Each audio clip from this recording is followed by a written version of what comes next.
नमस्कार बच्चों, कक्षा में आपका स्वागत है।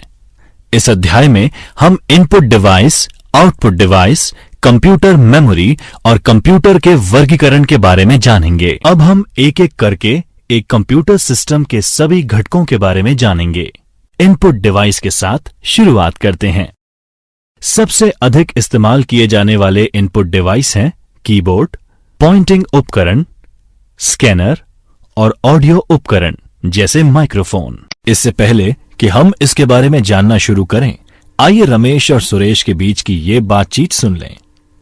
हेलो रमेश। हाय सुरेश। तुम कहीं खोए हुए लग रहे हो, क्या हुआ? हाँ सुरेश, मैं इनपुट और आउटपुट डिवाइस में थोड़ा कंफ्यूज हूँ, तुम मेरी कुछ मदद करो ना। ठीक है रमेश, रुको, मैं एक उदाहरण के माध्यम से तुम्हें समझाता हूं। मानव शरीर का उदाहरण लें तो सूचना आंख, कान, नाक, जीभ और त्वचा के माध्यम से मस्तिष्क में प्रवेश करती है।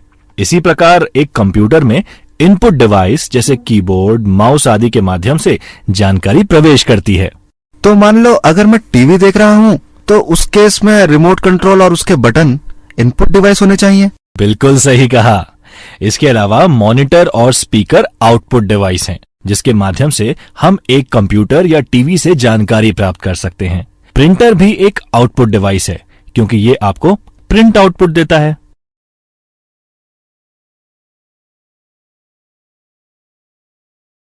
इनमें से कोई भी नहीं है। हमारा मस्तिष्क सिर्फ एक सीपीयू की तरह है, जो इनपुट और आउटपुट डिवाइस को जोड़ता है।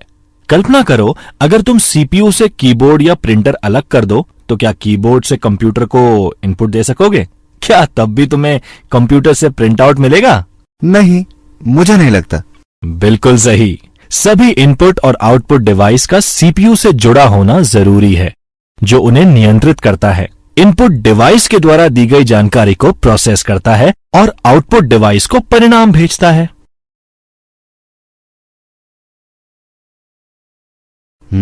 अब चीजें काफी समझ में आई हैं।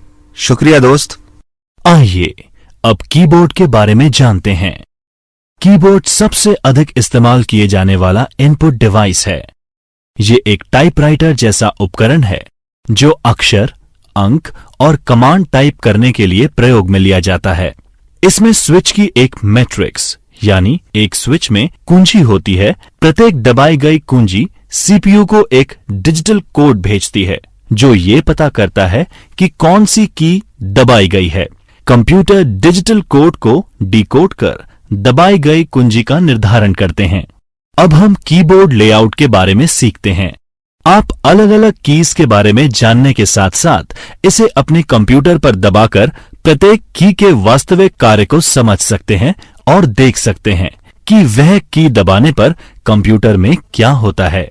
कीबोर्ड मूल रूप से एक पारंपरिक टाइपराइटर के साथ एक नंबर पैड और कुछ विशेष कीज का समूह होता है, जैसे एरो की, F1 से F12 तक फंक्शन कीज इत्यादि। नेविगेशन कीज जो कि कीबोर्ड पर स्थित होती हैं, ये कर्सर को आसपास स्क्रीन पर स्थानांतरित करने के लिए प्रयोग की जाती हैं। इनमें 4 arrow keys, page up, page down, home और एंड शामिल हैं। इसके अलावा फंक्शन कीज भी होती हैं, जो एप्लीकेशन के अनुसार विभिन्न कार्यों के लिए शॉर्टकट होती हैं। F1 की सामान्यतः हेल्प के लिए एक स्टैंडर्ड शॉर्टकट है, जो सभी एप्लीकेशंस में लगभग यही कार्य करता है। कीबोर्ड में सामान्यतः 12 फंक्शन कीज होती हैं। विंडोज की विंडोज ऑपरेटिंग सिस्टम का उपयोग करने वाले कंप्यूटर के कीबोर्ड पर एक कुंजी होती है। इस की पर विंडोज लोगो प्रदर्शित होता है। इस की को कंट्रोल और ऑल्ट के बीच रखा गया है और इस पर क्लिक करने पर विंडोज में स्टार्ट मेन्यू प्रदर्शित हो जाता है। कंट्रोल ऑल्ट की को कॉम्बिनेशन की भी कहा जाता है, क्योंकि इन्हें अन्य कीज के साथ दबाने पर कुछ निश्चित कार्य किए जा सकते हैं। टॉगल की वह की जो 2 अलग अलग इनपुट मोड के बीच इनपुट को टॉगल करता है, उसे टॉगल की कहा जाता है। ये एक लाइट स्विच के समान है, जिससे लाइट को ऑन या ऑफ किया जाता है। सबसे सामान्य टॉगल की में caps lock, num lock, scroll lock और इंसर्ट की सम्मिलित हैं। कैप्स और लोअर केस यानी छोटे अक्षर और अपर केस यानी कैपिटल अक्षर के बीच शब्दों को टॉगल करता है। नमलॉक इनपुट को लेटर और नंबर में टॉगल करता है। अब कीबोर्ड पर उपस्थित कुछ स्पेशल कीज पर एक नजर डालते हैं। विंडोज की से विंडोज में स्टार्ट मेन्यू प्रारंभ होता है। अन्य विशेष कुंजी में shift, caps lock, control, alt, escape, insert, print screen, delete, and, page up और पेज डाउन कीज होती हैं। चलिए अब टाइपिंग और कंप्यूटिंग के लिए एक कीबोर्ड पर हाथ की उंगलियों को कैसे सही पोजीशन किया जाए, ये देखते हैं। चित्र में दिखाई गई पोजीशन के अनुसार आपको हाथ व उंगलियों को कीबोर्ड पर रखना चाहिए। बाएं हाथ की उंगलियां ASDF पर और दाएं हाथ की उंगलियां JKL पर रखी जानी चाहिए। दोनों अंगूठों को स्पेस बार का उपयोग करने के लिए स्पेस बार पर रखा जा सकता है। क्या आप जानते हैं, सुरक्षा उद्देश्यों के लिए कुछ कीबोर्ड्स पर एक फिंगरप्रिंट रीडर होता है, जो आपको कंप्यूटर पर कार्य करने की अनुमति तभी देता है जब आपके फिंगरप्रिंट्स को वह पहचान लेता है। शीर्ष लाइन पर पहले अक्षर QWERTY होते हैं। इनपुट डिवाइस की एक अन्य श्रेणी है पॉइंटिंग डिवाइस, जो एक इनपुट इंटरफेस है, जिसकी मदद से एक उपयोगकर्ता कंप्यूटर में डेटा दर्ज कर सकता है। ग्राफिकल यूजर इंटरफेस यानी GUI माउस या अन्य उपकरण को डेस्कटॉप की सतह पर घुमाकर वे माउस के स्विच एक्टिवेट कर उपयोगकर्ता यानी यूजर को कंप्यूटर को नियंत्रित करने और डेटा उपलब्ध कराने में मदद करता है। पॉइंटिंग डिवाइस के हलचल के संकेत स्क्रीन पर माउस की हलचल या अन्य दृश्य सूचक से मिलता है। पॉइंटिंग डिवाइस के सामान्य कार्यों में पॉइंट क्लिक व ड्रैग ड्रॉप आते हैं। कुछ प्रचलित पॉइंटिंग डिवाइस हैं mouse, track ball, touch pad, track point, graphics tablet, joystick और टच स्क्रीन। पॉइंटिंग डिवाइस एक USB पोर्ट के माध्यम से कंप्यूटर से जुड़े होते हैं। माउस सबसे लोकप्रिय पॉइंटिंग डिवाइस है। पहले माउस में एक बॉल होती थी, जो कि माउस के निचले भाग की सतह पर रोल होती थी। जैसे ही हम माउस को हिलाते हैं, उसमें मौजूद आंतरिक रोलर्स बॉल के मूवमेंट को सेंस करके माउस कॉर्ड यानी माउस केबल के माध्यम से कंप्यूटर को सूचना भेजते हैं। आजकल ऑप्टिकल माउस का प्रचलन है, जिसमें रोलिंग बॉल का उपयोग नहीं किया जाता है, बल्कि इसके स्थान पर एक लाइट और छोटे सेंसर का उपयोग किया जाता है, जो मेज की सतह के एक छोटे से भाग से माउस को मूवमेंट का पता लगाने के लिए इस्तेमाल होता है। यह तार रहित या वायरलेस माउस रेडियो तरंगों के माध्यम से कंप्यूटर के साथ संचार बनाए रखता है। माउस को एक हाथ से संचालित इलेक्ट्रॉनिक डिवाइस भी कहा जा सकता है, जो कि आपके कंप्यूटर स्क्रीन पर कर्सर को नियंत्रित करता है जब आप इसे चारों ओर एक माउस पैड पर घुमाते हैं। माउस में स्क्रॉल व्हील्स भी होते हैं, जो कि GUI के साथ काम करने में सहायक सिद्ध हो सकते हैं। पारंपरिक PC माउस में 2 बटन होते हैं, जबकि मैकिन्टॉश माउस में एक ही बटन होता है। जैसे जैसे हम आगे बढ़ेंगे, आप ऑपरेटिंग सिस्टम पर माउस के वास्तविक उपयोग के बारे में सीखेंगे। टच पैड छोटे, फ्लैट, आयताकार पॉइंटिंग डिवाइस होते हैं, जो दबाव और गति के प्रति संवेदनशील होते हैं। आजकल अधिकांश लैपटॉप कंप्यूटर्स में एक टचपैड पॉइंटिंग डिवाइस होती है। यूजर टचपैड की सतह पर उंगली को फिराकर या फिसलाकर स्क्रीन पर कर्सर को एक जगह से दूसरी जगह मूव करते हैं। Left and right click button pad के नीचे स्थित होते हैं। टचपैड इस्तेमाल करने के लिए माउस की अपेक्षा बहुत कम जगह की जरूरत पड़ती है और इनमें कोई मूविंग भाग भी नहीं होता। Track point. कुछ नोटबुक कंप्यूटर जैसे IBM थिंकपैड में टच पैड के लिए भी जगह नहीं होती। ऐसे में अंदर अक्सर एक ट्रैक पॉइंट होता है, जो कि कीबोर्ड की कीज के बीच समाहित एक छोटी रबर प्रोजेक्शन होती है। ट्रैक पॉइंट एक छोटे जॉयस्टिक की तरह कार्य करता है, जिसे कर्सर की स्थिति को नियंत्रित करने के लिए इस्तेमाल किया जाता है। ट्रैक बॉल भी एक स्थिर पॉइंटिंग डिवाइस की तरह ही होता है, जिसमें बॉल टॉप पर या साइड में स्थित होती है। हम ट्रैकबॉल को रोल करने के लिए उंगलियों का प्रयोग करते हैं और आंतरिक रोलर्स इस मूवमेंट को सेंस करके निर्देशों को कंप्यूटर तक पहुंचाते हैं। ट्रैकबॉल डेस्क पर स्थिर बनी रहती है और इसकी वजह से हमें ट्रैकबॉल का उपयोग करने के लिए बहुत ज्यादा जगह की जरूरत भी नहीं होती। आजकल ऐसे ऑप्टिकल ट्रैकबॉल उपलब्ध हैं जिनमें रोलर्स की जरूरत नहीं होती है और व्हील्स के गंदे होने की भी कोई समस्या नहीं होती। जॉयस्टिक भी पॉइंटिंग डिवाइस है जो अक्सर कंप्यूटर गेम और सिम्युलेटर में इस्तेमाल किया जाता है।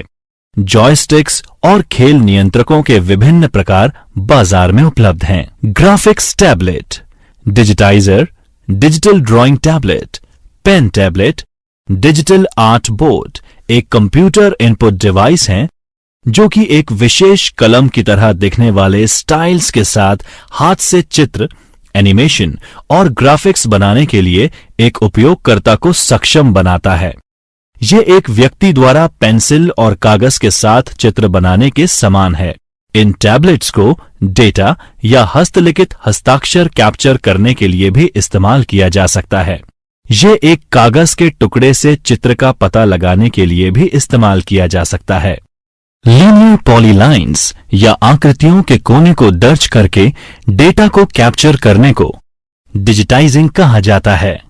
लाइट पेन एक पॉइंटिंग डिवाइस है जो एक कलम के आकार का होता है और एक दृश्य प्रदर्शन इकाई से जुड़ा होता है। लाइट पेन की नोक पर एक प्रकाश के प्रति संवेदनशील तत्व होता है जो जब स्क्रीन के सामने रखा जाता है, स्क्रीन से लाइट की पहचान कर कंप्यूटर को पेन की लोकेशन पता करने में मदद करता है। एक स्कैनर मुद्रित पृष्ठ या प्रिंटेड पेज ग्राफिक का डिजिटलीकरण करता है। उसको छोटे छोटे पिक्सेल्स वाली इमेज अलग अलग ब्राइटनेस एवं कलर के साथ में परिवर्तित करके कंप्यूटर को संचारित यानी ट्रांसमिट करता है। स्कैनर के 3 मुख्य प्रकार होते हैं: flat bed scanner, sheet fed scanner और हैंडहेल्ड स्कैनर। छात्रों, अब इन स्कैनर्स के मुख्य फीचर्स को समझते हैं। फ्लैट बेड एक स्कैनर या फोटोकॉपी मशीन का एक प्रकार है जो दस्तावेज या अन्य वस्तुओं को स्कैन करने के लिए एक फ्लैट कांच की सतह का उपयोग करता है। अधिकांश फ्लैट बेड स्कैनर में एक एडजस्टेबल ढक्कन होता है जो कि मैगजीन, किताबें और अन्य मोटी वस्तुओं को स्कैन करने के लिए उठाया जा सकता है। शीट फेड स्कैनर, जिसे एक ऑटोमेटिक दस्तावेज स्कैनर या एडीएफ स्कैनर के रूप में भी जाना जाता है, एक डिजिटल इमेजिंग सिस्टम है जिसे विशेष रूप से पेपर के अलग अलग शीट को स्कैन करने के लिए बनाया गया है। इसका व्यापक रूप से व्यवसायों द्वारा कार्यालय दस्तावेजों को स्कैन करने के लिए उपयोग होता है और कभी-कभी पुस्तकों को स्कैन करने के लिए अभिलेखागार और पुस्तकालयों द्वारा प्रयोग किया जाता है। शीट फेड स्कैनर्स की उनके द्वारा हैंडल किए जाने वाले कागज के वजन और आकार, ड्यूटी साइकिल रेटिंग, गति प्रति मिनट पृष्ठों की और ड्यूप्लेक्स क्षमता के संदर्भ में तुलना की जा सकती है। हैंडहेल्ड स्कैनर वह है जिसे हाथ से स्कैन की जाने वाली वस्तु के ऊपर से घुमाया जा सकता है। हैंडहेल्ड स्कैनर समकक्ष डेस्कटॉप स्कैनर की तुलना में छोटे और कम महंगे होते हैं, लेकिन आंशिक रूप से उपयोगकर्ता की निपुणता पर निर्भर करते हैं जो स्कैनर को कागज के ऊपर से घुमाते हैं। इन स्कैनर में ट्रे भी उपलब्ध होते हैं जो कि स्कैनर को एक सीधी रेखा में चलने में मदद करते हैं। बारकोड अलग अलग मोटाई वाली लाइनों का एक सेट होता है जो एक नंबर दर्शाते हैं। बारकोड रीडर बारकोड से डेटा इनपुट के लिए उपयोग किया जाता है। दुकानों में अधिकांश उत्पादों पर बारकोड होती है। आप किसी भी स्थानीय डिपार्टमेंटल स्टोर पर जाकर इसका साक्षात उदाहरण देख सकते हैं। बारकोड रीडर बारकोड की लाइनों पर प्रकाश की बीम डालता है और कितनी प्रकाश की मात्रा वापस रिफ्लेक्ट होती है उसके आधार पर बारकोड का नंबर पढ़ता है। ऑप्टिकल रिकग्निशन डिवाइस अक्षर, अंक और कोड को पढ़ने के लिए प्रकाश स्रोत का उपयोग करता है और फिर उन्हें डिजिटल डेटा में बदल देता है। OCR, OMR और barcode reader optical recognition device के प्रकार हैं। OCR स्कैनर आपने अक्सर दुकानों या रिटेल स्टोर्स में देखा होगा। जिसमें स्कैनर प्रोडक्ट के अक्षर पढ़ लेता है। इसी तरह OMR स्कैनर मार्क्स को पढ़ता है। इसे प्राय परीक्षाओं की स्कोरिंग में इस्तेमाल किया जाता है, जैसे सेट, GRE, कैट इत्यादि। इसी तरह MICR magnetic ink character reader वह तकनीक है जिसमें मशीन मुद्रित संख्यात्मक डेटा को पहचानने के लिए चुंबकीय स्याही का इस्तेमाल करती है। MICR रीडर कैरेक्टर का पता लगाकर उन्हें डिजिटल डेटा में परिवर्तित करते हैं। हालांकि ऑप्टिकल तरीकों OCR पुरानी MICR टेक्नोलॉजी की तरह जटिल है, पर चुंबकीय स्याही का अभी भी प्रयोग किया जाता है। ये धोखाधड़ी को रोकने का कार्य करता है, क्योंकि एक फोटोकॉपी चेक को चुंबकीय स्याही के साथ प्रिंट नहीं किया जाएगा। इसका मतलब इसका इस्तेमाल बैंक चेक और डिपॉजिट स्लिप में होता है। स्पीच रिकग्निशन एक तरह का इनपुट है जिसमें कंप्यूटर एक माइक्रोफोन में बोले गए शब्दों को पहचानता है। नवीनतम प्रौद्योगिकी निरंतर स्पीच रिकग्निशन का इस्तेमाल करती है, जहां उपयोगकर्ता को शब्दों के बीच पॉज लेने की जरूरत नहीं होती है। कैमरा मूलतः दो प्रकार का होता है, डिजिटल कैमरा और वेब कैमरा। आइए इनके बारे में चर्चा की जाए। डिजिटल कैमरा एक ऐसा कैमरा होता है जो कि डिजिटल चित्र और वीडियो को डिजिटल रूप में एनकोड करता है और बाद में काम में लेने के लिए उन्हें स्टोर करता है। आजकल बेचे जा रहे लगभग सभी कैमरे डिजिटल होते हैं और डिजिटल कैमरे PDA और मोबाइल फोन से लेकर कई उपकरणों में शामिल होते जा रहे हैं। वेबकैम एक वीडियो कैमरा होता है जो रियल टाइम में कंप्यूटर से कंप्यूटर नेटवर्क तक इमेज या चित्रों को फीड करता है या स्ट्रीमिंग करता है। जब कंप्यूटर से वीडियो स्ट्रीम कैप्चर की जाती है, उसे कंप्यूटर पर सेव करके देखा जा सकता है, दूसरे सिस्टम या नेटवर्क पर भेजा जा सकता है, जैसे इंटरनेट या ईमेल के साथ अटैचमेंट के रूप में। एक दूरस्थ स्थान के लिए भेजा गया वीडियो स्ट्रीम उस कंप्यूटर पर सेव किया जा सकता है, डाउनलोड करके देखा जा सकता है या कहीं और भी भेजा जा सकता है। एक IP कैमरा जो ईथरनेट या वाईफाई का उपयोग करके कंप्यूटर से जुड़ता है, के विपरीत एक वेबकैम आमतौर पर एक USB या इसी तरह के किसी अन्य केबल द्वारा कंप्यूटर से जोड़ा जाता है या लैपटॉप अथवा कंप्यूटर हार्डवेयर में इनबिल्ट आता है। अब आउटपुट डिवाइस की बात करते हैं। आउटपुट एक कंप्यूटर जनित जानकारी होती है जो स्क्रीन पर प्रदर्शित की जाती है और कागज पर प्रिंट की जाती है या मशीन पढ़ सके ऐसे फॉर्म में जैसे डिस्क और टेप। आउटपुट डिवाइस परिधीय उपकरण होते हैं जो हमें कंप्यूटर द्वारा संसाधित या प्रोसेस डेटा देखने अथवा सुनने के लिए सक्षम बनाते हैं। आउटपुट ऑडियो या वीडियो कुछ भी हो सकता है। विजुअल आउटपुट में टेक्स्ट, ग्राफिक्स और वीडियो शामिल होते हैं। ऑडियो आउटपुट में ध्वनि, संगीत और संश्लेषित स्पीच शामिल होते हैं। सबसे लोकप्रिय आउटपुट डिवाइस में मॉनिटर, प्रिंटर और स्पीकर आते हैं। आइए अब हम उन्हें एक एक करके प्रत्येक के बारे में समझते हैं। मॉनिटर एक कंप्यूटर डिस्प्ले या कंप्यूटर के लिए एक इलेक्ट्रॉनिक विजुअल डिस्प्ले होता है। आधुनिक मॉनिटर्स में आमतौर पर एक thin film transistor liquid crystal display यानी TFT LCD या एक फ्लैट पैनल LED डिस्प्ले होता है, जबकि पुराने मॉनिटर्स में एक कैथोड रे ट्यूब, जिसे CRT कहा जाता था, का इस्तेमाल किया जाता था।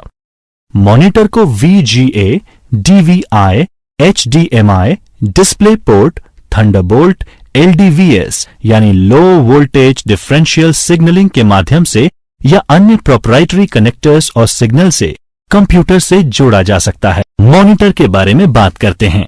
CRT यानी कैथोड रे ट्यूब ऐसे कंप्यूटर मॉनिटर पर या टीवी में एक डिस्प्ले स्क्रीन के रूप में एक वैक्यूम ट्यूब का इस्तेमाल होता है। ट्यूब के एक अंत पर फास्फोरस की कटिंग होती है, जिस पर जब इलेक्ट्रॉन भिड़ते हैं तो प्रकाश का उत्सर्जन होता है। अतीत में CRT कंप्यूटर डिस्प्ले टर्मिनल के लिए एक लोकप्रिय शब्द था। आज मॉनिटर सही शब्द है, क्योंकि कंप्यूटर डिस्प्ले बहुत समय पहले से ही CRT से पलायन कर LCD पैनल पर शिफ्ट हो चुके हैं। इसी तरह फ्लैट पैनल टीवी भी अब CRT का उपयोग नहीं करते। एक फ्लैट पैनल मॉनिटर आमतौर पर कंप्यूटर, टैबलेट, स्मार्टफोन या टीवी से आउटपुट को दिखाने के लिए एक LCD यानी लिक्विड क्रिस्टल डिस्प्ले स्क्रीन का उपयोग करता है। सबसे पहले वाले फ्लैट पैनल 1980 के मध्य में लैपटॉप में इस्तेमाल किए गए थे और आज एलसीडी कंप्यूटर डिस्प्ले के लिए एक मानक यानी स्टैंडर्ड है। टीवी देखने के लिए एलसीडी, एलईडी, ओएलईडी तकनीक प्रतिस्पर्धा कर रहे हैं और अब प्लाज्मा टीवी नहीं बनाए जाते। एलसीडी और एलईडी सबसे व्यापक रूप से इस्तेमाल किए जाते हैं और ओएलईडी नवीनतम तकनीक है। एलईडी यानी लाइट एमिटिंग डायोड और प्लाज्मा डिस्प्ले भी फ्लैट पैनल टेक्नोलॉजी में आते हैं, लेकिन एलसीडी कंप्यूटर में इस्तेमाल के लिए सबसे लोकप्रिय है, विशेष रूप से लैपटॉप में इस्तेमाल के लिए। Flat panel display CRT monitor की तुलना में बहुत छोटा और हल्का होता है। नवीनतम एलसीडी स्क्रीन पारदर्शी थिन फिल्म ट्रांजिस्टर यानी टीएफटी का इस्तेमाल करता है, जो प्रत्येक पिक्सेल को नियंत्रित करता है, जिससे तस्वीर की गुणवत्ता और देखने के एंगल में बहुत सुधार हो रहा है। LED monitor light emitting diode का इस्तेमाल करता है, जो कि मॉनिटर में एक प्रदर्शन बूस्टर के रूप में कार्य करता है। असल में एलईडी मॉनिटर एक एलसीडी मॉनिटर ही होता है, जिसमें एलईडी बैकलाइट का इस्तेमाल कर एलसीडी पैनल को रोशनी प्रदान की जाती है। रेजोल्यूशन एक डिस्प्ले स्क्रीन पर हॉरिजॉन्टल और वर्टिकल पिक्सल की संख्या होती है। जितने अधिक पिक्सल उतना अधिक बिना स्क्रॉल के जानकारी डिस्प्ले होती है। उदाहरण के लिए स्क्रीन रेजोल्यूशन 1600-1200 का मतलब 1600 हॉरिजॉन्टल और 1200 वर्टिकल पिक्सल होना है। रेजोल्यूशन को प्रति इंच पिक्सल के एक मैट्रिक्स के रूप में परिभाषित किया जा सकता है। 1920-1200 के स्क्रीन रेजोल्यूशन में 1200 हॉरिजॉन्टल लाइन होती हैं, जिसमें प्रत्येक में 1920 पिक्सल हैं, जो ऊपर से नीचे तक वर्टिकल चलती हैं। अधिकांश समय एक तीसरी संख्या भी रंगों को नामित करने के लिए रेजोल्यूशन में जोड़ी जाती है। उदाहरण के लिए 1920-1264 के 64,000 रंगों की एक सेटिंग दर्शाता है। हालांकि तीसरा नंबर रिफ्रेश दर भी हो सकती है। उदाहरण के लिए इसका मतलब है 1280 1024 60 हर्ट्ज पर 1280 1024 पिक्सल प्रति सेकंड 60 बार रिफ्रेश। SVGA यानी सुपर VGA 800 600 1024 768 1280 1024 और 1600 1200 पिक्सल का एक रेजोल्यूशन है। 1980 के दशक में VESA ने IBM के VGA डिस्प्ले स्टैंडर्ड को 640-480 से बढ़ाकर 800-600 किया और इसे सुपर VGA नाम दिया गया। XGA यानी एक्सटेंडेड ग्राफिक्स एरे 1990 में IBM द्वारा शुरू किया गया। 1024 768 पिक्सल वाला एक इंटेलेस स्क्रीन रेजोल्यूशन है। 256 रंग को सपोर्ट कर XGA ने VGA के टेक्स्ट मोड को 80 से 132 कॉलम का बनाया। XGA बाद में बिना इंटरलेस के और 64 के रंग के रेजोल्यूशन में सुधारा गया। इन वर्षों में विक्रेताओं ने कई रेजोल्यूशन जोड़े, जो कि पिक्सल की कुल संख्या का अंश या उसके मल्टीपल्स में था। उपयोगी सुझाव: मॉनिटर स्क्रीन को आंख के स्तर से 20 डिग्री नीचे रखा जाना चाहिए। स्क्रीन नियमित रूप से साफ करें और अपनी आंखें हर 5 सेकंड में झपकाएं। प्रिंटर वह डिवाइस है जो कि कंप्यूटर आउटपुट को प्रिंट में परिवर्तित करता है। प्रिंटर एक स्थायी पठनीय प्रारूप में जानकारी देते हैं, जिसे हार्ड कॉपी भी कहा जाता है। आमतौर पर आउटपुट एक कागज पर छपता है। प्रिंटर आउटपुट की गुणवत्ता DPI यानी डॉट्स प्रति इंच के संदर्भ में मापा जाता है। प्रिंटर को मोटे तौर पर इम्पैक्ट और नॉन इम्पैक्ट प्रिंटर में वर्गीकृत किया जा सकता है।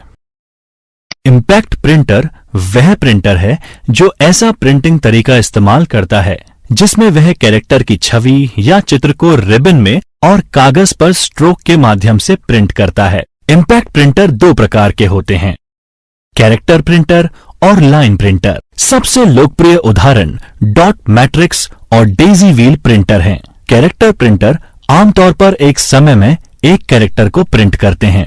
डॉट मैट्रिक्स प्रिंटर में प्रिंट हेड में छोटे इलेक्ट्रोमैग्नेटिक सक्रिय पिन होते हैं और एक स्याही वाला रिबन होता है जो इम्पैक्ट से छवियों को प्रिंट करता है।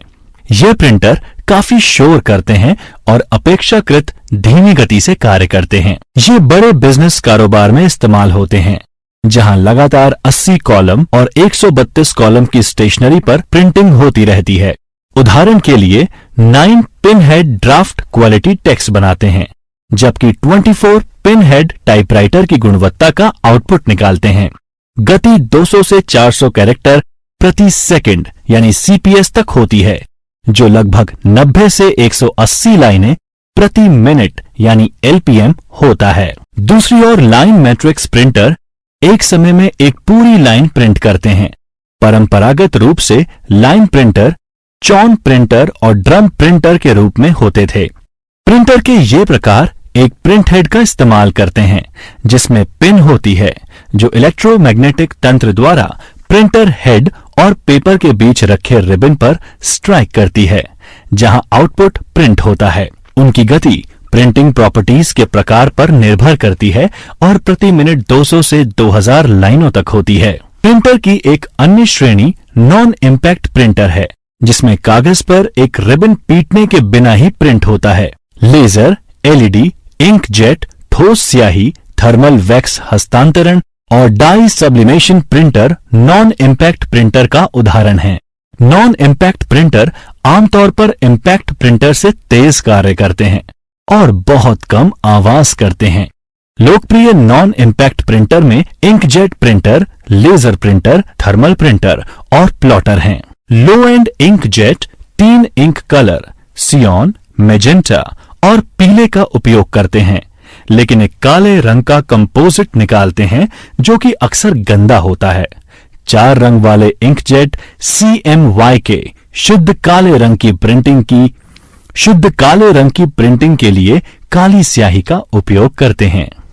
घर पर उपयोग के लिए सबसे आम प्रकार का प्रिंटर कलर इंकजेट प्रिंटर है। ये प्रिंटर प्रिंट सिरे से स्याही की छोटी बूंदों का छिड़काव कर पेज की छवि बनाते हैं। प्रिंटर को कलर इमेज प्रिंट करने के लिए स्याही के कई रंगों की जरूरत पड़ती है। ये प्रिंटर अपेक्षाकृत सस्ते होते हैं, लेकिन कंज्यूमेबल वस्तुओं की लागत लंबे समय में संचालन को महंगा बनाता है। आज लगभग सभी इंकजेट प्रिंटर कलर आउटपुट निकाल सकते हैं। एक लेजर प्रिंटर कार्यालय और व्यावसायिक प्रयोजनों के लिए अच्छी गुणवत्ता की छवियां बनाता है। एक फोटो सेंसिटिव मटेरियल द्वारा कोटेड ड्रम को चार्ज किया जाता है और फिर छवि एक लेजर या एलईडी द्वारा इस पर छापी जाती है। उसके बाद ड्रम टोनर के अंदर रोल करता है। टोनर कागज पर जमा किया जाता है और फिर गर्मी से कागज में जोड़ा जाता है।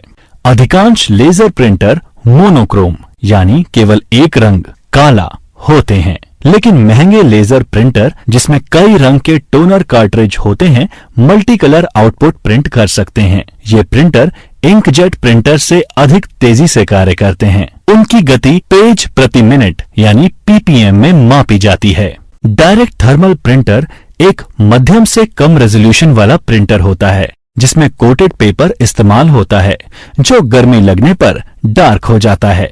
कागज को हीटिंग तत्वों की एक पंक्ति से पास किया जाता है, जो कागज को जलाकर डॉट्स बना देते हैं। ये आमतौर पर बारकोड प्रिंटर और अन्य स्पेशलिटी प्रिंटर जैसे एटीएम से स्लिप प्रिंट करने के लिए इस्तेमाल किया जाता है। ये व्यापक रूप से पुरानी फैक्स मशीन में भी इस्तेमाल किया जाता था। प्रिंटिंग लागत अधिक होने के कारण इसे केवल पेशेवर डिजाइन के काम के लिए इस्तेमाल किया जाता है। प्लॉटर उच्च गुणवत्ता वाले वेक्टर ग्राफिक्स यानी engineering, drawing, building plan, circuit diagram आदि कंप्यूटर के नियंत्रण में प्रिंट करने के लिए उपयोग किया जाता है। वे इंक पेन या इंकजेट का उपयोग ग्राफिक्स या चित्र बनाने के लिए करते हैं। आमतौर पर इनमें ड्रम प्लॉटर और फ्लैट बेड प्लॉटर होते हैं। ये काले और सफेद या कलर में प्रिंट करते हैं और कुछ तो 6 फीट चौड़े कागज पर भी प्रिंट कर सकते हैं। क्या आप जानते हैं पोर्ट्रेट ओरिएंटेशन में एक प्रिंटआउट की लंबाई ज्यादा होती है, जिसमें जानकारी कागज के कम चौड़ाई वाले भाग में छपती है। इसके विपरीत लैंडस्केप प्रिंटआउट की चौड़ाई ज्यादा होती है। जानकारी कागज के ज्यादा चौड़े हिस्से पे छपती है। स्पीकर भी आउटपुट डिवाइस है जो एनालॉग ऑडियो सिग्नल्स को सुनने लायक बनाने के लिए उसे हवा कंपन में बदलते हैं। जब CRT मॉनिटर स्टैंडर्ड थे, तब कंप्यूटर के लिए डिजाइन किया गया स्पीकर CRT के चुंबकीय तार के साथ चुंबकीय हस्तक्षेप से बचने के लिए शील्ड किया जाता था। स्पीकर मल्टीमीडिया कंप्यूटर का एक हिस्सा होता है। स्पीकर में एम्पलीफायर होते हैं जो ध्वनि उत्पन्न करने के कंपन करते हैं और ऑडियो आउटपुट देते हैं। प्रोजेक्टर एक उपकरण है जो कि एक सफेद या चांदी के कपड़े या स्क्रीन पर, जैसे दीवार, छत या अन्य स्क्रीन, इस पर कंप्यूटर आउटपुट प्रोजेक्ट करता है। ये व्यापक रूप से शिक्षा और स्लाइड प्रेजेंटेशन के लिए उपयोग किया जाता है। प्रोजेक्टर मुख्य रूप से फिल्में प्रदर्शित करने के लिए तैयार किए गए हैं। लोगों की एक बड़ी संख्या को कंप्यूटर आउटपुट दिखाने के लिए मल्टीमीडिया प्रोजेक्टर का इस्तेमाल किया जाता है। ये प्रेजेंटेशन दिखाने और कॉर्पोरेट बैठकों के लिए कक्षाओं और ऑडिटोरियम में प्रयोग किया जाता है। कुछ ऐसे उपकरण भी हैं जो इनपुट और आउटपुट दोनों के लिए इस्तेमाल किए जाने की क्षमता रखते हैं। लोकप्रिय इनपुट आउटपुट डिवाइस हैं फैक्स मशीन, मल्टीफंक्शन उपकरणों यानी MFD, touch screen display, digital कैमरे इत्यादि। 60 फैक्स मशीन एक दस्तावेज को शून्य और एक की एक श्रृंखला, जिसे बिटमैप के नाम से भी जाना जाता है, में परिवर्तित करता है, जिसे सामान्य कंप्यूटर डेटा की तरह स्थानांतरित किया जा सकता है। रिसीवर साइट पर एक फैक्स मशीन भेजे गए डेटा को प्राप्त करता है, शून्य और एक की श्रृंखला को पुनः डॉट्स में तब्दील करता है और तस्वीर बनाता है। इस प्रकार ये दोनों इनपुट और आउटपुट डिवाइस के रूप में कार्य करते हैं। मल्टीफंक्शन डिवाइस बहुत सारे कार्य करने की क्षमता रखते हैं, जो कि उसके बिना अलग अलग परिधीय उपकरणों के द्वारा करने पड़ते हैं। एक मल्टीफंक्शन डिवाइस में एक प्रिंटर, एक स्कैनर और एक फोटोकॉपी में से एक न्यूनतम 2 परिधीय उपकरण होते हैं। इस तरह के डिवाइस का उदाहरण एक मल्टीफंक्शन प्रिंटर है। मोडेम एक उपकरण है जो टेलीफोन लाइन पर प्राप्त एनालॉग संकेतों को डिजिटल संकेत में बदलता है, जो कि एक कंप्यूटर के लिए इनपुट के रूप में इस्तेमाल किया जा सकता है। इसी तरह यह एक कंप्यूटर से प्राप्त जानकारी को बदलकर टेलीफोन लाइनों पर पहुंचाता है। आप मोडेम के बारे में अधिक इंटरनेट सीखते टाइम जानेंगे। मिडी यानी म्यूजिकल इंस्ट्रूमेंट डिजिटल इंटरफेस, संगीत वाद्य यंत्र, सिंथेसाइजर और कंप्यूटर के बीच संगीतमय जानकारी के आदान प्रदान के लिए एक मानक प्रोटोकॉल है। मिडी एक सिंथेसाइजर के कीबोर्ड को किसी अन्य के द्वारा उत्पन्न सुरों को बजाने के लिए अनुमति देने के लिए विकसित किया गया था। ये संगीत नोट्स के साथ ही बटन, डायल और पेडल एडजस्टमेंट के लिए कोड बनाता है। और मिडी कंट्रोल संदेश सिंथेसाइजर की एक श्रृंखला को संगीतबद्ध कर सकता है, जिसमें प्रत्येक सुर संगीत स्कोर का एक हिस्सा निभाता है। मिडी संस्करण 1.0 को 1983 में पेश किया गया था। टर्मिनल किसी कंप्यूटर के लिए एक इनपुट आउटपुट डिवाइस है, जिसमें इनपुट के लिए एक कीबोर्ड और माउस और आउटपुट के लिए एक वीडियो स्क्रीन होती है। मूक टर्मिनल डिस्प्ले टर्मिनल होता है, जो कि कीबोर्ड इनपुट और स्क्रीन आउटपुट देता है और इसमें कोई डेटा प्रोसेसिंग क्षमता नहीं होती। मूक टर्मिनल्स का मिनी कंप्यूटर और मेन फ्रेम के दिनों में विकास हुआ। टच स्क्रीन में उपयोगकर्ता सीधे आइकन, बटन और मेन्यू का चयन करने के लिए स्क्रीन को छू सकते हैं। ये गैर तकनीकी लोगों के लिए उपयोग करने के लिए आसान होते हैं। ये प्राय रेस्टोरेंट, दुकानों और ATM मशीनों में इस्तेमाल किए जाते हैं। टच स्क्रीन एक इनपुट आउटपुट डिवाइस है, जो सामान्य रूप से एक सूचना प्रोसेसिंग सिस्टम के एक इलेक्ट्रॉनिक डिस्प्ले के शीर्ष पर स्तरित है। एक उपयोगकर्ता इनपुट दे सकता है या एक विशेष कलम और एक या एक से अधिक उंगलियों के साथ स्क्रीन को छूने से सरल या बहुस्पर्श के माध्यम से सूचना प्रोसेसिंग प्रणाली को नियंत्रित कर सकते हैं, जबकि कुछ अन्य टच स्क्रीन केवल एक विशेष कलम का उपयोग करके काम करने के लिए साधारण या विशेष रूप से कोटेड दस्ताने का उपयोग करते हैं। एक कंप्यूटर मेमोरी एक मानव मस्तिष्क की तरह ही होती है। ये डेटा और जानकारी स्टोर करने के लिए प्रयोग की जाती है। कंप्यूटर मेमोरी एक स्टोरेज जगह है जहां प्रोसेस करने के लिए डेटा और निर्देशों को रखा जाता है। मेमोरी मुख्य रूप से 3 प्रकार की होती है: primary memory, main memory, secondary memory और कैचे मेमोरी। छात्रों, चलो अब कंप्यूटर मेमोरी के वर्गीकरण के बारे में जानते हैं। कंप्यूटर मेमोरी मुख्य रूप से कैचे मेमोरी, प्राइमरी और सेकेंडरी मेमोरी अर्थात 3 भागों में बांटा गया है। प्राइमरी मेमोरी को आगे रोम और रैम के रूप में 2 भागों में बांटा गया है। रोम को आगे प्रोम यानी पी रोम, ईपी रोम और ईईपी रोम इन 3 श्रेणियों में वर्गीकृत किया गया है। रैम को 2 प्रकार में वर्गीकृत किया गया है: डीरैम और एसरैम। डीरैम यानी डायनेमिक रैम को 3 श्रेणियों में एसडी रैम, आरडी रैम और डीडीआर रैम में विभाजित किया गया है। अब हम एक के बाद एक विस्तार से इन सभी प्रकारों के बारे में चर्चा करेंगे। कैचे मेमोरी, जिसे सीपीयू कैचे भी कहा जाता है, एक मेमोरी बैंक है जो मुख्य स्मृति और प्रोसेसर के बीच ब्रिज का काम करता है। कैचे मेमोरी एक बहुत ही उच्च गति वाली सेमीकंडक्टर मेमोरी है जो सीपीयू और मुख्य मेमोरी में तेजी ला सकती है। ये डेटा और प्रोग्राम के उन हिस्सों को स्टोर रखती है जो अक्सर सीपीयू द्वारा उपयोग में लिया जाता है। डेटा और प्रोग्राम के कुछ हिस्से ऑपरेटिंग सिस्टम द्वारा डिस्क से कैचे मेमोरी में ट्रांसमिट होते हैं, जहां से सीपीयू उन तक पहुंच सकते हैं। निर्देश और डेटा लुक अहेड एल्गोरिथम का उपयोग कर कैश लाइन कहे जाने वाले फिक्स ब्लॉक में मुख्य मेमोरी से कैश में स्थानांतरित किए जाते हैं। मेमोरी हर कंप्यूटर का एक अनिवार्य हिस्सा है। रैम कंप्यूटर की मुख्य मेमोरी है। मेमोरी को 2 श्रेणियों में वर्गीकृत किया जाता है: रैम और रोम। रैम यानी रैंडम एक्सेस मेमोरी किसी भी कंप्यूटर, स्मार्टफोन या टैबलेट की मुख्य मेमोरी है। रैम अस्थायी कार्यक्षेत्र है जहां डेटा प्रोसेस होता है और निर्देशों का पालन होता है। रैम को एक सिंगल बाइट पढ़ने और राइट करने की क्षमता ही रैंडम एक्सेस बनाती है। ये बाइट एड्रेसिबिलिटी स्टोरेज डिवाइस के अनुसार भिन्न हो जाती है, जैसे हार्ड डिस्क और फ्लैश मेमोरी चिप है जो उन सेक्टर्स को भी पढ़ और राइट कर सकते हैं जिसमें मल्टीपल बाइट होते हैं। इसके अलावा रैम को सॉफ्टवेयर के लिए एक अस्थायी जगह के रूप में प्रयोग किया जाता है, जबकि स्टोरेज स्थायी होता है जब तक उपयोगकर्ता द्वारा डिलीट नहीं किया जाता। रैम के प्रकार हैं डायनेमिक रैम यानी डी रैम और स्टैटिक रैम यानी S RAM. Dynamic RAM computer memory का सबसे आम प्रकार है और आज ये सिंक्रोनस डायनेमिक रैम चिप्स के रूप में आम तौर पर उपलब्ध है।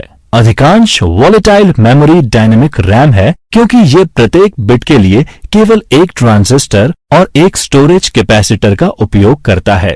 ये सघन और स्टैटिक रैम, जो कि काफी तेज होता है, की तुलना में कम लागत वाला होता है। डायनेमिक रैम के प्रकार हैं एसडी रैम, आरडी रैम और डीडीआर रैम। एसडी रैम यानी सिंक्रोनस डी रैम के बारे में बात करें तो एक तरह का डायनेमिक रैम मेमोरी चिप है जो कि 1990 के दशक के मध्य के बाद से व्यापक रूप से इस्तेमाल किया गया। एसडी रैम में चिप को 2 सेल ब्लॉक में विभाजित करके और डेटा इंटरलीव कर प्रतीक्षा स्टेट को दूर किया है। जब एक ब्लॉक में ब्लॉक एक्सेस होता है, वहीं दूसरे ब्लॉक में एक बिट एक्सेस के लिए तैयार किया जाता है। डीडीआर यानी डबल डेटा रेट। सन 2000 में डीडीआर एसडी रैम ने क्लॉक साइकिल के बढ़ते और गिरते दोनों किनारों का उपयोग करके डेटा ट्रांसफर रेट को 2 गुना कर दिया। प्रत्येक डीडीआर पीढ़ी का डेटा दर पिछले की तुलना में तेज होता है। DDR4 और DDR1 से 6 गुना तेजी आई है। इसके अलावा कम बिजली की आवश्यकता होती है। मदरबोर्ड में गलत DDR डालने से रोकने के लिए DDR मेमोरी मॉड्यूल अलग अलग तरह से बनाए जाते हैं। RD RAM Rambus D RAM, जिसका उच्चारण RD रैम है, Rambus Inc Los Altos CA Rambus की एक डायनेमिक रैम चिप टेक्नोलॉजी है जिसने सेमीकंडक्टर कंपनियों को जो चिप्स निर्मित करती थीं अपनी मेमोरी डिजाइन के लाइसेंस दिए। 1990 के मध्य में शुरू कर आरडी रैम वीडियो गेम और विंडोज पीसी में इस्तेमाल किया गया और डीडीआर एसडी रैम के साथ इसकी प्रतिस्पर्धा रही। इंटेल आरडी रैम का एक प्रारंभिक चैंपियन था, लेकिन 2001 में सपोर्ट बंद करना शुरू कर दिया। स्टैटिक रैम तेज मेमोरी टेक्नोलॉजी है जिसमें डेटा स्टोर करने के लिए पावर यानी बिजली की आवश्यकता होती है। स्टैटिक रैम यानी SRAM उच्च गति के रजिस्टर, कैचे और अपेक्षाकृत छोटे मेमोरी बैंकों जैसे डिस्प्ले अपडेटर पर फ्रेम बफर के लिए उपयोग किया जाता है। इसके विपरीत एक कंप्यूटर में मुख्य मेमोरी में आमतौर पर डायनेमिक रैम यानी DRAM होती है। स्टैटिक रैम चिप्स में 10 से 30 नैनोसेकंड की रेंज में एक्सेस टाइम होता है, जबकि डायनेमिक रैम में ये आमतौर पर 50 नैनोसेकंड से ज्यादा होता है। रोम रीड ओनली मेमोरी एक मेमोरी चिप है जो कि स्थायी रूप से निर्देश और डेटा स्टोर करते हैं। स्टोर की जाने वाली सामग्री चिप निर्माण की प्रक्रिया के अंतिम चरण में मास्किंग बनाई जाती है और इसे बदला नहीं जा सकता। स्टैंड अलोन रोम चिप्स और माइक्रो कंट्रोलर चिप्स में रोम बैंकों का इस्तेमाल असंख्य एप्लीकेशन के लिए कंट्रोल रूटीन धारण करने के लिए किया जाता है। रोम भी व्यापक रूप से पुराने पीसी में बायोस होल्ड करने के लिए और वीडियो गेम में प्लग इन कार्ट्रिज के लिए इस्तेमाल किया गया। रोम यानी रीड ओनली मेमोरी के प्रकार हैं पीरोम, ईपीरोम और ईईपी रोम। पीरोम यानी प्रोग्रामेबल रोम एक स्थायी मेमोरी चिप है जिसमें कंटेंट चिप निर्माता के बजाय ग्राहक द्वारा बनाया जाता है या प्रोग्राम किया जाता है। ये रोम चिप से अलग है जो निर्माण के समय में बनाई जाती है। पीरोम स्टोरेज के लिए इस्तेमाल होते हैं जब उनके कंटेंट को बदलने की आवश्यकता नहीं होती, लेकिन कई अनुप्रयोगों में ईपीरोम और ईईपीरोम के लिए रास्ता दे दिया गया है जिन्हें पुनः प्रोग्राम किया जा सकता है। ईपीरोम यानी इरेजेबल प्रोग्रामेबल रोम एक रीराइटेबल मेमोरी चिप है जो कि बिना पावर या बिजली अपना कंटेंट स्टोर कर सकती है। ईपीरोम चिप्स को सर्किट बोर्ड पर रखे जाने से पहले एक बाहरी प्रोग्रामिंग डिवाइस पर लिखा जाता है। चिप को एक महंगी चीनी मिट्टी से बने चिप पैकेज की आवश्यकता होती है जिसमें एक छोटी सी क्वार्ट्ज विंडो होती है जो अपारदर्शी चिपचिपे टेप के साथ कवर की जाती है। पुनः प्रोग्रामिंग के लिए चिप को सर्किट बोर्ड से निकाला जाता है, टेप निकाल दिया जाता है और इसे लगभग 20 मिनट के लिए एक अल्ट्रावायलेट यानी यूवी प्रकाश के नीचे रखा जाता है। ईईपी रोम यानी इलेक्ट्रिकली इरेजेबल प्रोग्रामेबल रोम एक रीराइटेबल मेमोरी चिप है जो बिना पावर या बिजली के बिना अपना कंटेंट रखती है।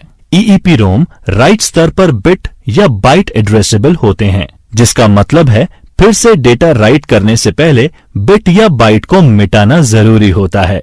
फ्लैश मेमोरी में जो ईईपी रोम से विकसित हुआ और वास्तुकला में लगभग समान है, डेटा राइट करने से पहले बाइट के पूरे ब्लॉक को मिटाना होता है। 82B। इसके अलावा ईईपी रोम आमतौर पर निर्देश और डेटा की छोटी मात्रा को स्टोर करने के लिए इस्तेमाल होते हैं, जबकि फ्लैश मेमोरी मॉड्यूल गीगाबाइट में डेटा स्टोर कर सकते हैं। इसीलिए डिजिटल कैमरे के स्टोरेज और हार्ड डिस्क रिप्लेसमेंट में इस्तेमाल किए जाते हैं। जब तक जानबूझकर मिटाया नहीं जाता, स्टोरेज डिजिटल डेटा के लिए स्थायी स्टोरिंग स्थान होता है। स्टोरेज का मतलब वह भंडार है जो बिजली या पावर के बिना अपनी सामग्री या कंटेंट को बरकरार रख सकता है। अब इस डायग्राम पर नजर डालते हैं जो सेकेंडरी स्टोरेज डिवाइस की हायरार्की प्रदर्शित करता है। इस स्टोरेज डिवाइस की क्षमता केबी, एमबी, जीबी या टीबी में मापी जाती है। सेकेंडरी स्टोरेज माध्यमों के विभिन्न प्रकार होते हैं। हार्ड डिस्क के साथ शुरू करते हैं। हार्ड डिस्क प्राथमिक कंप्यूटर स्टोरेज माध्यम है जो एक या एक से अधिक फेरोमैग्नेटिक सामग्री से कोटेड एल्यूमीनियम या कांच थाली से बना होता है। हालांकि हार्ड डिस्क और हार्ड ड्राइव शब्द एक ही अर्थ में इस्तेमाल किए जाते हैं।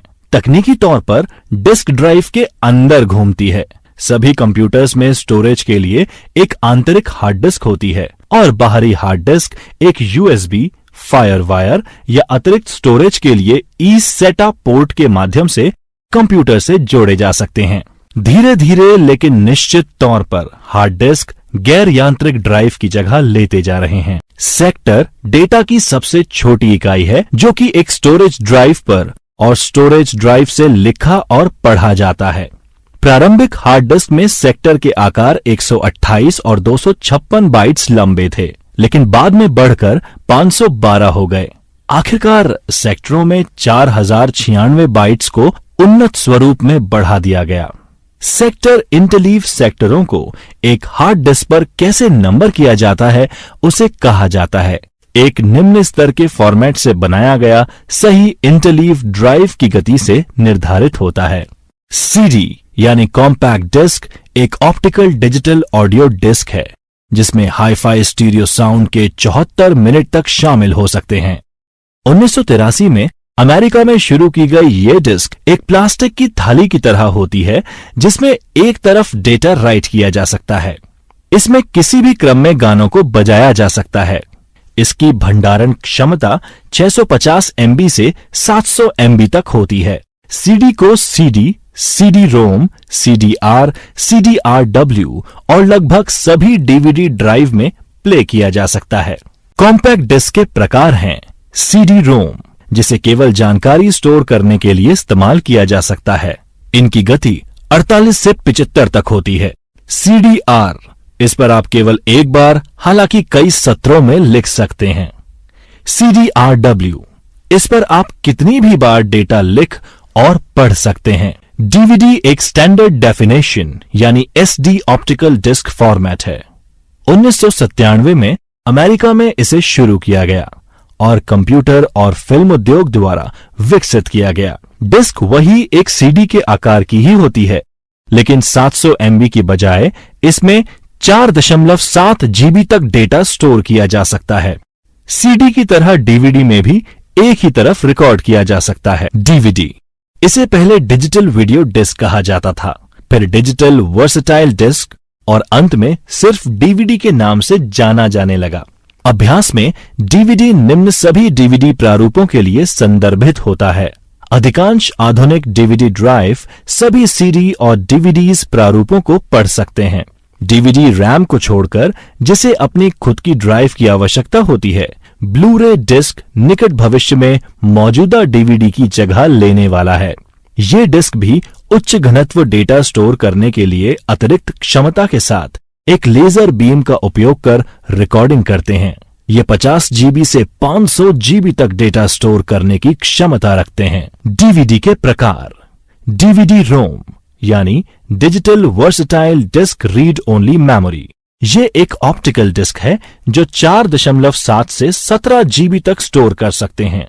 ये मूल रूप से फिल्म उद्योग के लिए विकसित किए गए थे।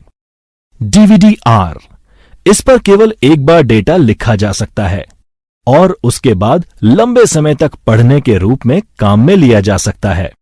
DVD-RW इस पर कई बार डेटा लिखा जा सकता है। अब स्टोरेज मीडिया की फॉर्मेटिंग के बारे में बात करते हैं। फॉर्मेटिंग सभी डिस्क को डेटा में लिखे जाने से पहले फॉर्मेट किया जाना चाहिए। फॉर्मेटिंग का मतलब डिस्क को ट्रैक और सेक्टरों में विभाजित और अंकन करना है। फॉर्मेटिंग दो प्रकार की होती है, हाई लेवल फॉर्मेट व low level format. High level formatting में ऑपरेटिंग सिस्टम द्वारा इस्तेमाल की जाने वाली डिस्क पर इंडेक्स का एक सेट होता है जो संग्रहित डेटा का ट्रैक रखने के लिए उपयोग किया जाता है। लो लेवल फॉर्मेट में एक डिस्क पर सेक्टर की पहचान होती है जिसे ड्राइव पढ़ने और लिखने के लिए सेक्टर्स का पता लगाने के लिए उपयोग करता है।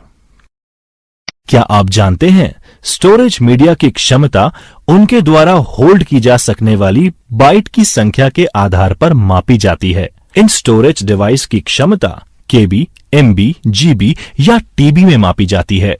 पेन ड्राइव एक सॉलिड स्टेट स्टोरेज मॉड्यूल है जो कि कंप्यूटर के यूएसबी पोर्ट में प्लग होता है। फ्लैश मेमोरी चिप का इस्तेमाल कर जो 1 टेराबाइट तक डेटा स्टोर कर सकता है। सॉलिड स्टेट यूएसबी ड्राइव एक हार्ड डिस्क का अनुकरण करता है। USB ड्राइव बैकअप के लिए तथा एक मशीन से दूसरे मशीन में डेटा ट्रांसफर करने के लिए बेहद लोकप्रिय हैं।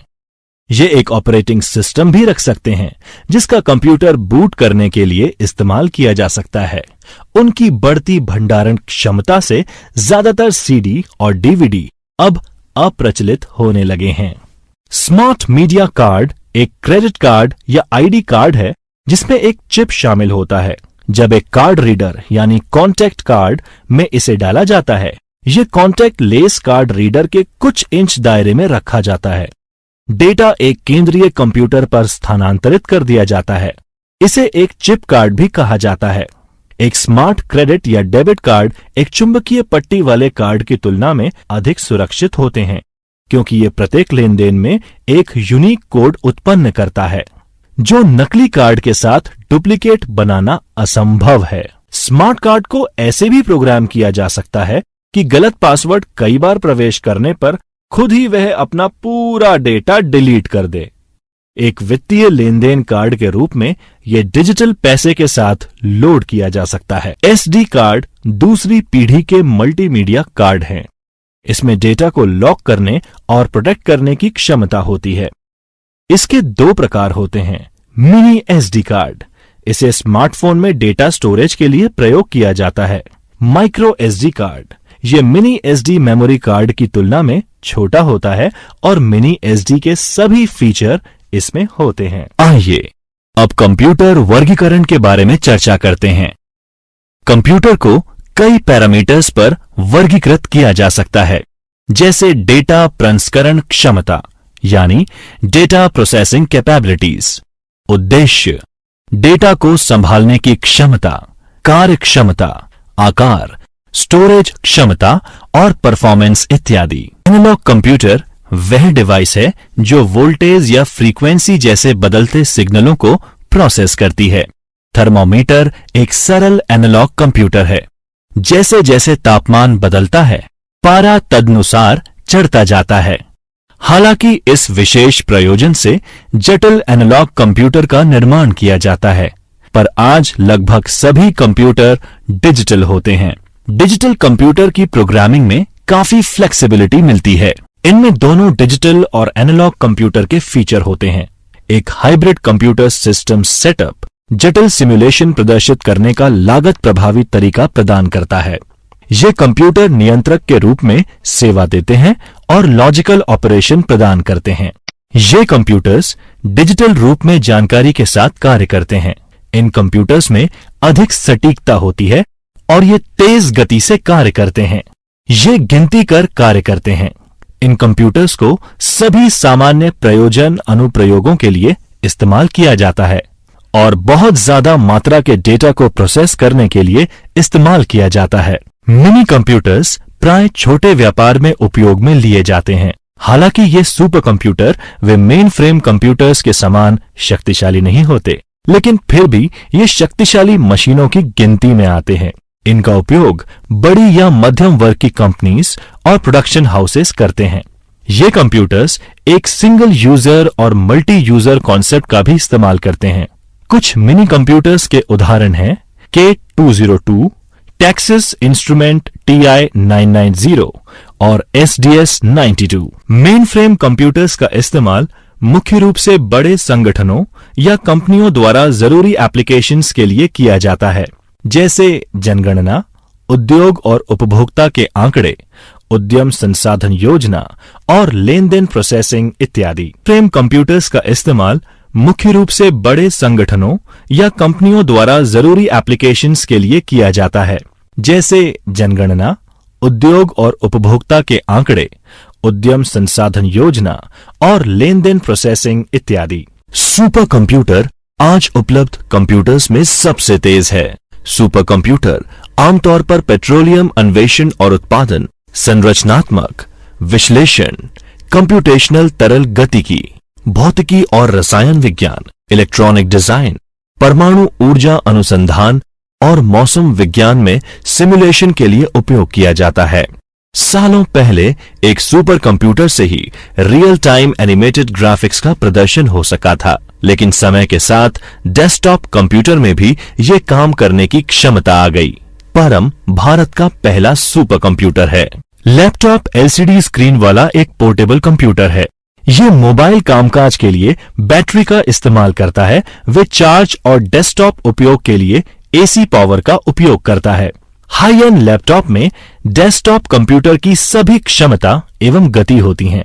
लैपटॉप उच्च गुणवत्ता एलसीडी स्क्रीन का उपयोग करते हैं और बिल्ट इन डिस्प्ले सिस्टम, बाहरी मॉनिटर या डेटा प्रोजेक्टर को भी इनपुट दे सकता है। एक डेस्कटॉप कंप्यूटर के विपरीत लैपटॉप में आप डिस्प्ले सब सिस्टम बदल नहीं सकते, तो ये सुनिश्चित कर लें कि लैपटॉप को जिस बाहरी मॉनिटर से आप कनेक्ट करना चाहते हैं उसमें वांछित रेजोल्यूशन हो। आधुनिक लैपटॉप्स में कई यूएसबी पोर्ट्स और एक बाहरी मॉनिटर पोर्ट होता है जो उन्हें विस्तार के लिए बहुत लचीला बना देता है। लैपटॉप में एक टच पैड या पॉइंटिंग स्टिक होती है। दोनों में अंतर होता है। एक नियमित माउस को कभी भी लैपटॉप में प्लग किया जा सकता है। बैटरी लाइफ लैपटॉप के लिए महत्वपूर्ण होती है। स्टैंडर्ड बैटरी को आमतौर पर एक विस्तारित लाइफ वाली बैटरी के साथ बदला जा सकता है, लेकिन उसका वजन अधिक होता है। वर्क स्टेशन कोई भी टर्मिनल हो सकता है या एक कंप्यूटर नेटवर्क में एक डेस्कटॉप कंप्यूटर हो सकता है। इस संदर्भ में वर्क स्टेशन एक उपयोगकर्ता की मशीन यानी क्लाइंट मशीन के लिए जेनेरिक शब्द है सर्वर या मेन फ्रेम के विपरीत। ये एक उच्च प्रदर्शन सिंगल यूजर मशीन है जो प्रोफेशनल्स द्वारा काम में ली जाती है। Video editing, computer aided design यानी CAD, software development, medical imaging और वैज्ञानिक अनुप्रयोगों में काम में लिए जाने वाले वर्कस्टेशन में तेज मल्टीकोर सीपीयू होता है जिसमें ज्यादा मेमोरी यानी रैम और ज्यादा स्टोरेज होता है। आज एक वर्कस्टेशन आमतौर पर एक x86 आधारित कंप्यूटर होता है जो विंडोज, लाइनेक्स या मैक ओएस एक्स पर चलता है। सर्वर एक नेटवर्क में कंप्यूटर सिस्टम है जिसे एक से अधिक यूजर द्वारा शेयर किया जाता है। सर्वर सभी आकारों में आते हैं। 1986 आधारित पीसी से लेकर आईबीएम मेन फ्रेम कंप्यूटर तक एक सर्वर में एक कीबोर्ड, मॉनिटर और माउस सीधे जुड़े हो सकते हैं या एक कीबोर्ड, मॉनिटर और माउस एक स्विच के माध्यम से कई सर्वर के साथ कनेक्ट हो सकते हैं। एक डेटा सेंटर में जिसमें रैक में सैकड़ों सर्वर लगे होते हैं में सब कुछ नेटवर्क के जरिए एक्सेस होता है। हैंडहेल्ड एक छोटा मोबाइल डिवाइस या कंप्यूटिंग डिवाइस होता है जो आमतौर पर हाथ में आने लायक आकार का होता है और इसीलिए आमतौर पर हैंडहेल्ड डिवाइस या सिर्फ हैंडहेल्ड के नाम से जाना जाता है। इसमें डिस्प्ले इनपुट और एक छोटा कीबोर्ड होता है। अब हम संक्षेप में देखते हैं हमने इस अध्याय में क्या क्या सीखा। इनपुट डिवाइस एक हार्डवेयर कंपोनेंट है जो कि उपयोगकर्ताओं को डेटा और निर्देश दर्ज करने की अनुमति देता है।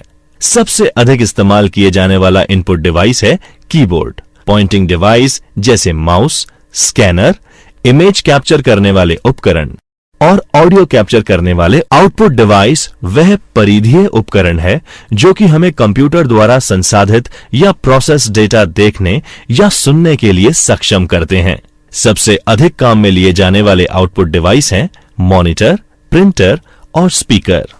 मेमोरी एक कंप्यूटर मेमोरी एक मानव मस्तिष्क की तरह ही कार्य करती है। ये डेटा और जानकारी स्टोर करने के लिए प्रयोग की जाती है। कंप्यूटर मेमोरी भंडारण के लिए एक जगह है जहां प्रोसेस किए जाने वाला डेटा और निर्देशों को रखा जाता है।